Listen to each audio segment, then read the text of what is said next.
mengimplementasikan rencana teknologi. Peran kami sebagai konsultan manajemen digital.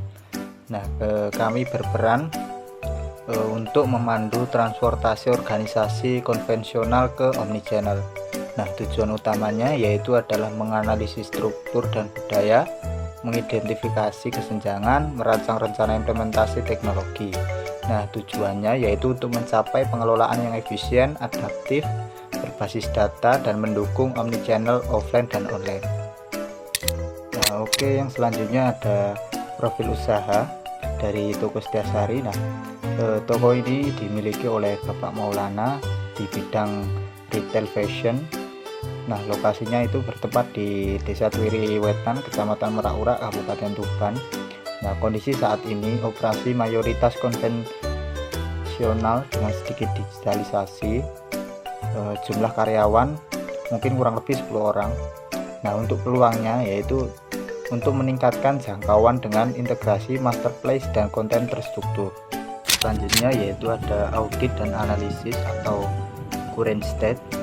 Nah, ini adalah struktur organisasi sederhana dan terpusat pada owner. Tumpang tindih tugas, pembagian peran belum jelas.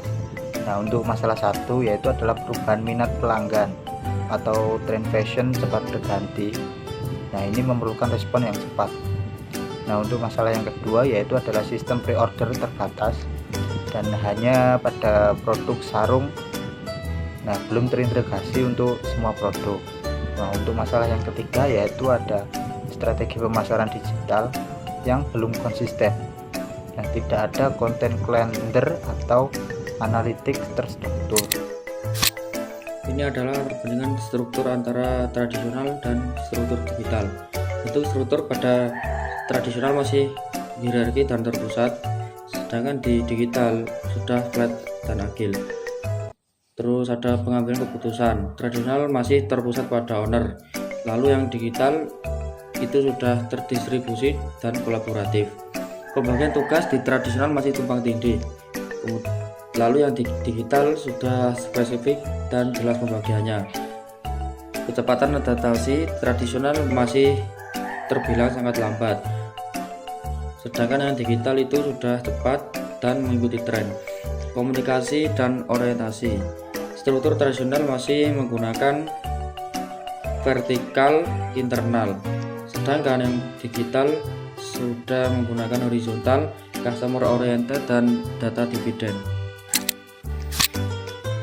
Lalu di sini ada desain struktur organisasi baru atau future state. Yang pertama itu ada owner, digital marketing, admin online, kasir atau e-pos, dan yang terakhir itu staff operasional. Selanjutnya ada workflow baru atau alur kerja terintegrasi. Awalnya alur kerja dimulai dengan tahap create promo. Di sini tim digital marketing atau content creator memproduksi foto, video, atau reels kreatif untuk membangun brand awareness di media sosial. Selanjutnya kita masuk ke tahap customer orders. Admin online mengambil peran untuk menangani pesan dari WhatsApp atau marketplace dengan target respon cepat di bawah 5 menit, sekaligus memastikan data pesanan tercatat dengan benar. Selanjutnya, alur berlanjut ke tahap proses order, di mana staf operasional menyiapkan barang atau packing dan melakukan pengemasan atau packing sesuai instruksi pesanan yang masuk. Selanjutnya, tahap terakhir adalah record dan shift, yaitu mencatat transaksi ke dalam sistem e-pos untuk memastikan sinkronisasi stok dan laporan otomatis sebelum barang akhirnya dikirim ke pelanggan. Selanjutnya ada implementasi teknologi. Untuk mendukung kelancaran alur tersebut, kita mengandalkan 3 alat utama dalam ekosistem omnichannel. Awalnya, penggunaan e-pos sangat penting sebagai kasir digital yang mengotomatisasi laporan penjualan serta sinkronisasi stok antara toko fisik dan online. Selanjutnya, kita memaksimalkan WhatsApp bisnis dan marketplace seperti Shopee atau TikTok Shop sebagai saluran komunikasi dan transaksi langsung dengan pelanggan. Selanjutnya ada platform Instagram dan TikTok tetap dijalankan secara konsisten untuk aktivitas pemasaran dan menjaring audiens baru melalui konten yang menarik. Selanjutnya ada budaya kerja digital atau 5 nilai inti. Alur kerja baru ini harus dibarengi dengan perubahan budaya kerja digital yang memiliki 5 nilai inti. Awalnya, setiap anggota tim harus menjadi pribadi yang adaptif terhadap perubahan tren dan customer oriented dengan selalu memprioritaskan kepuasan pelanggan. Selanjutnya, kita harus bekerja secara data driven, di mana setiap keputusan stok atau promosi didasarkan pada data laporan e-pos. Selanjutnya, nilai konsistensi dalam jadwal konten yang pelayanan serta semangat kolaboratif lintas peran menjadi kunci utama agar tidak terjadi lagi tumpang tindih tugas dalam operasional sehari-hari. Yang terakhir ada deskripsi jabatan 2 posisi kunci baru.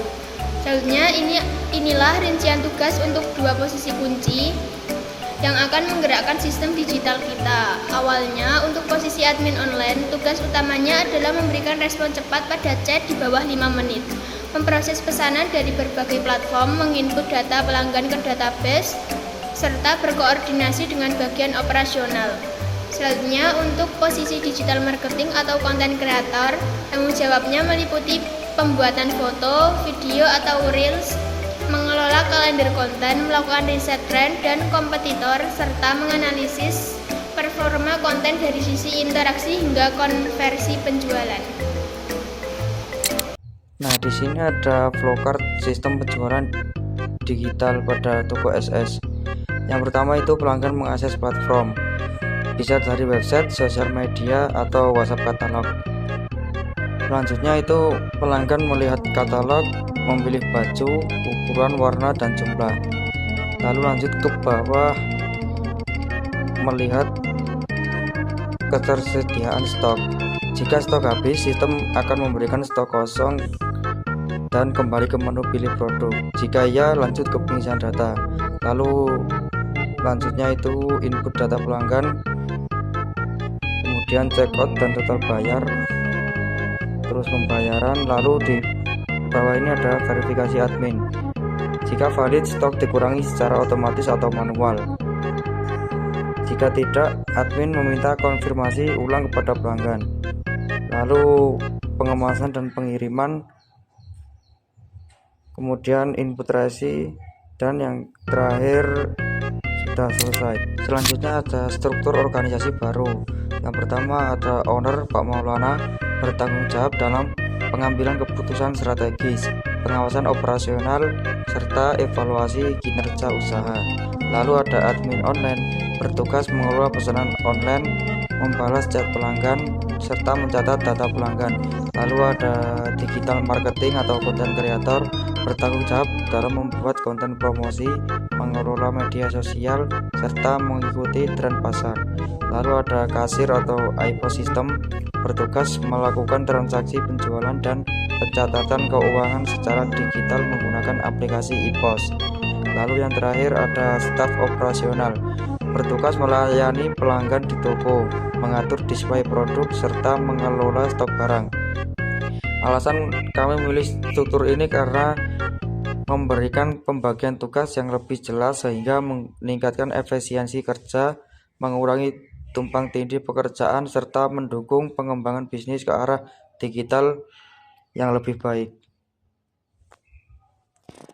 Mungkin dari kelompok kami itu saja yang bisa kami sampaikan. Kurang lebihnya saya sebagai perwakilan kelompok meminta maaf.